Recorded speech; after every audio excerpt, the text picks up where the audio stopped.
सरकारी कर्मी की नौकरी नहीं है। ये बिल्कुल मैं सभी टीचर्स को कहता हूं।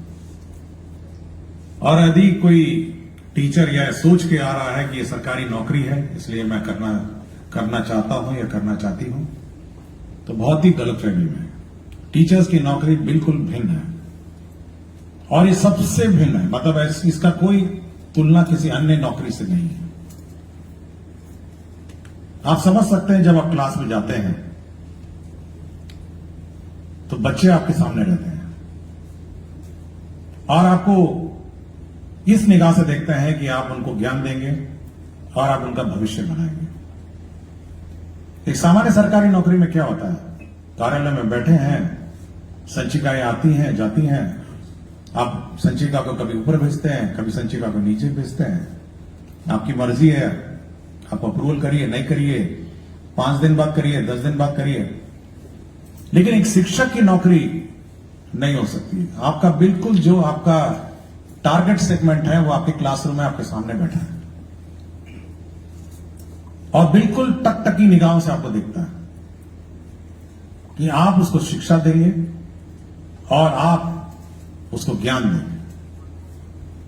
और ऐसे भी नहीं है कि आज आपने उसको ज्ञान नहीं दिया तो 1 महीने बाद उसको ज्ञान दे देंगे, या आप सोचेंगे कि चलिए बाद में देखा जाएगा, आज हम थोड़ा मूड खराब है या मेरा तबीयत ठीक नहीं है या बहुत कष्ट से हम नाव पे चढ़ के आए, पानी पार करके आए, या देखिए पूरा कपड़ा मेरा भीग गया। उस छात्र को उससे कोई लेना देना नहीं। ये कष्ट आप डीओ को बोल सकते हैं, एसीएस को बोल सकते हैं, लेकिन जो आपके सामने जो कक्षा में बैठा छात्र छात्रा है उसको आपके कष्ट से कोई लेना देना नहीं। आप बहुत दूर पोस्टेड हैं, देखिए मुझे कहां जंगल के ऊपर भेज दिया, अधौरा पहाड़ पे, देखिए कटोरिया वाका में मुझे 2 नदी पार करना है, खगड़िया में 3 नाव पार करना है। उस छात्र को कोई लेना देना नहीं है आपके कष्ट से। उसको केवल शिक्षा चाहिए और वो शिक्षा ग्रहण करने आपके यहां आया है। उसके माता पिता का नजरिया देखिए, उनका माता पिता को भी आपके कष्ट से कोई लेना देना नहीं। वो आपके हवाले इस बच्चे को इसलिए भेजे हैं कि आप उसका भविष्य बनाएं, कि आप उसको पढ़ लिख कर एक ऐसा इंसान बनाएंगे जो कल समाज पर अपने पांव पर खड़ा हो। देखिए दोनों बहुत ही इंपॉर्टेंट स्टेक होल्डर आपके हैं, एक शिक्षक, एक छात्र है और एक उसके माता पिता है। और यह आपका दायित्व है कि आप ये दोनों दायित्व पूरा करें। आपका कष्ट का दायित्व सरकार, department, DEO, BEO, DPM, DO, जो नाम दीजिए, डीपीओ स्थापना है, जो उसका काम है उसका पूरा करना। ये उसकी एफिशिएंसी पर निर्भर करता है कि वो कितना आपका कष्ट हरण करे। लेकिन जो टारगेट सेगमेंट है मेन, जो आपका छात्र है, वह आप पर निर्भर करता है कि आप उसको कैसे पढ़ाएं। और अगर आप इस ड्यूटी में चूक जाते हैं, मान लिया आप गए, सुबह गए, हाजिरी लगाया, बायोमेट्रिक, ये पता नहीं कौन एसीएस आया हाजिरी लगवाता है रोज, हेडेक है बिल्कुल। कुछ लोगों को बोलते हुए उसमें सुना है, रोज देखिए 6:30 बजे हाजिरी लग जाता है और चेक भी करता है, बताइए वीडियो कॉल करके।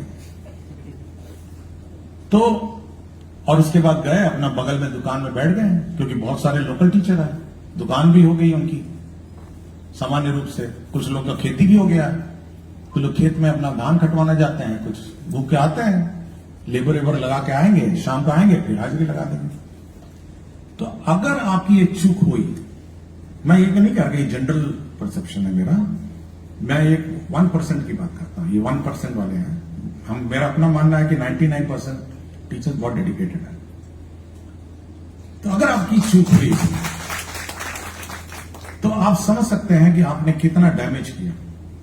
एक तो आपने उस छात्र का जीवन बर्बाद कर दिया, छात्र जब सच्ची में बर्बाद कर दिया। आपको उसको सिखाना था, आप नहीं सिखाया।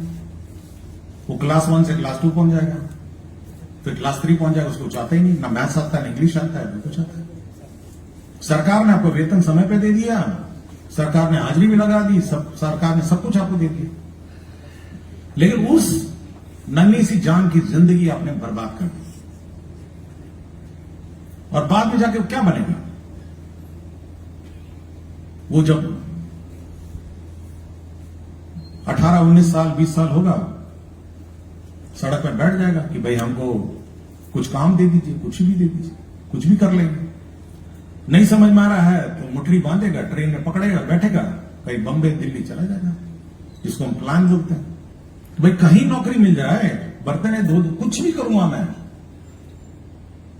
इसकी पूर्ण रूप से जवाबदेही किसकी है बताइए?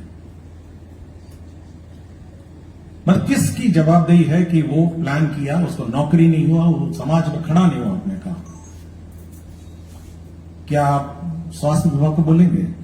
क्या आप पथ निर्माण विभाग को बोलेंगे? क्या आप बिजली विभाग को बोलेंगे? आप किस विभाग की जवाबदेही निर्धारित करेंगे इस घटनाक्रम में?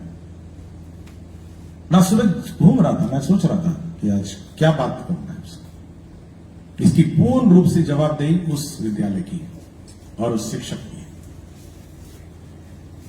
अगर वो चूकता है तो समाज की सब समस्याएं खड़ी हो जाएंगी। और ये अकेला विभाग है, मैं बता रहा हूं। कभी आपको लगता होगा कि शिक्षा विभाग क्या है, ये तो ऐसे ही था। इसकी इतनी जवाबदेही है कि दूसरे की जवाबदेही इतनी नहीं है। रोड आज नहीं बने, 6 महीने बाद बन जाएगा, ठेकेदार बना ही देता है, 1 साल बाद बना देता है। पुल है 1 साल नहीं 2 साल में बन जाएगा। लेकिन क्या छात्र जो उस क्लास में है, अगर आज शिक्षा उसने ग्रहण